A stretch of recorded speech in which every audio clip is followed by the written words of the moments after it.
पिछले लेक्चर में बताया था कि किस तरह से स्वर और व्यंजन को उच्चारण करते हैं, स्वर व्यंजन को मिला करके किस तरह से हम उसको बोलते हैं और किस तरह से उसको पढ़ते हैं, ये इसका ज्ञान हम पिछले वीडियो में दिए थे। अभी आज के वीडियो में हम आपको बताने वाले हैं हिंदी की 12 खड़ी। 12 खड़ी जिसको हम यहाँ पर ब्लैक बोर्ड पे लिखे हैं 12 खड़ी। तो 12 खड़ी बच्चों आज हम आपको बताएंगे कि 12 खड़ी में जो मात्रा होती है वो व्यंजन के साथ लगी होती है और मात्रा के साथ उसको लगा करके हम किस तरह से पढ़ते हैं और किस तरह से कहीं लिखा रहेगा तो उसका उच्चारण कैसे होता है, ये सबसे इम्पॉर्टेंट होता है। तो सबसे पहले देखो यहाँ पर लिखा है क। तो जहाँ पर मैंने बताया भी था, आज भी बता रहा हूँ कि जहाँ पर कोई मात्रा नहीं होती है हम उसको ठीक वैसे ही पढ़ते हैं। यहाँ पर कोई मात्रा नहीं तो इसको हम केवल क पढ़ेंगे। अब देखो यहाँ पर आ का मात्रा लगे, क के साथ आ का मात्रा लगा तो इसको हम का बोलते हैं।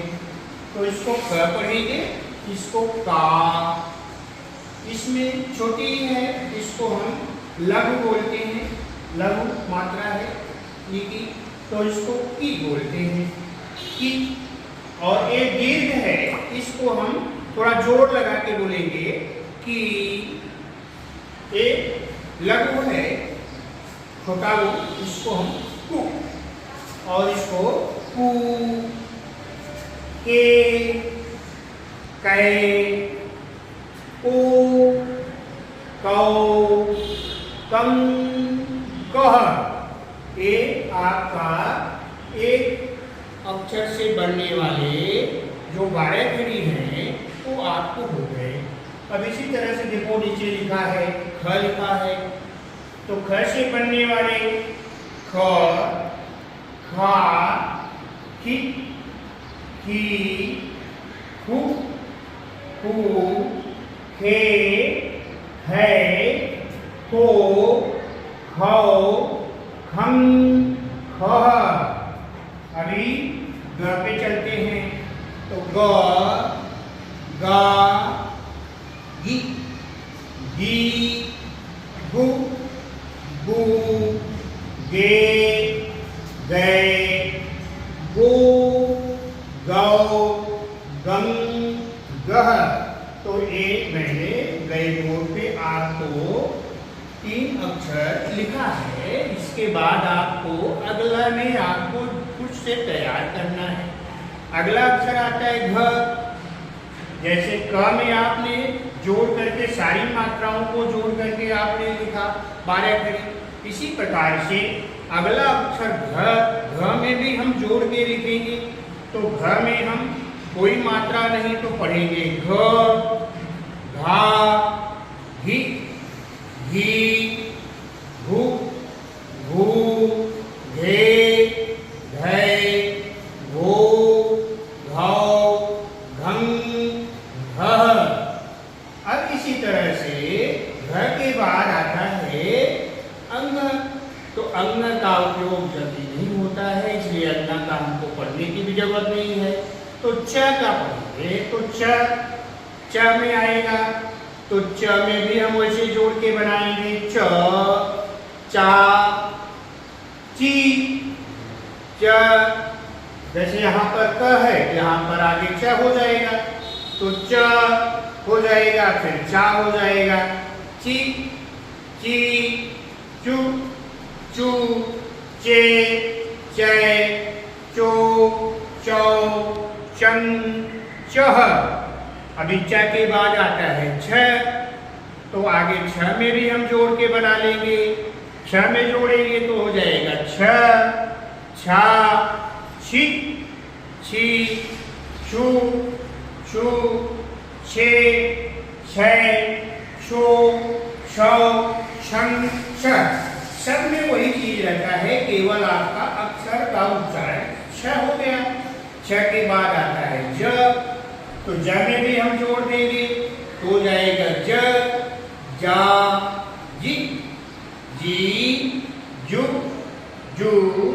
जे, जय, जो, जौ, जन, जह। इसी प्रकार से झ में भी जोड़ेंगे तो झ में जोड़ेंगे तो झ हो जाएगा झा, झी, झी, झू, झू, झे, झै, झो, झौ, झंग, झ। अभी झ के बाद आता है इया। इया का 12 खड़ी कोई उपयोग में नहीं आता है क्योंकि उससे अक्षर बनते नहीं, शब्द बनते नहीं, इसलिए आपको उसको नहीं पढ़ना, फिर आपको ट से पढ़ना है।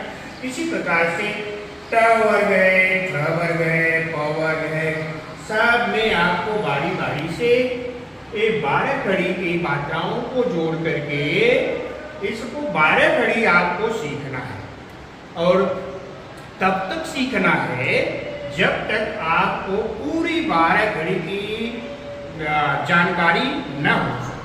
तो 12 खड़ी जब आपको पूरा 12 खड़ी क से ग तक आ जाएगा, क्योंकि यहाँ क शुरू है, मैंने क ख ग 3 लिखा।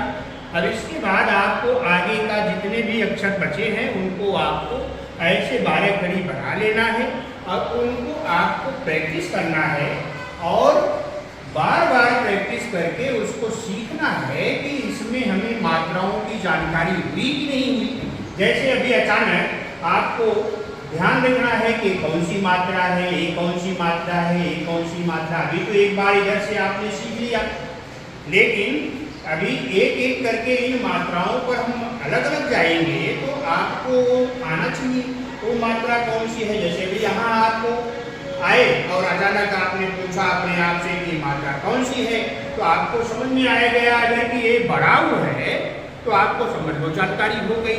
अगर यहाँ आ गए तो इसको ए का मात्रा बोलते, इसको ए का, इसको ओ का, सारी मात्राओं की जानकारी जब आपको हो गई तो आपको 12 खड़ी पूरा अच्छी तरह से अगर तैयार हो गया है क से ग तक और उसके साथ साथ एक मात्रा मिला करके आपने सीख लिया तो आपको समझ लीजिए कि पूरी 12 खड़ी की जानकारी हो चुकी है।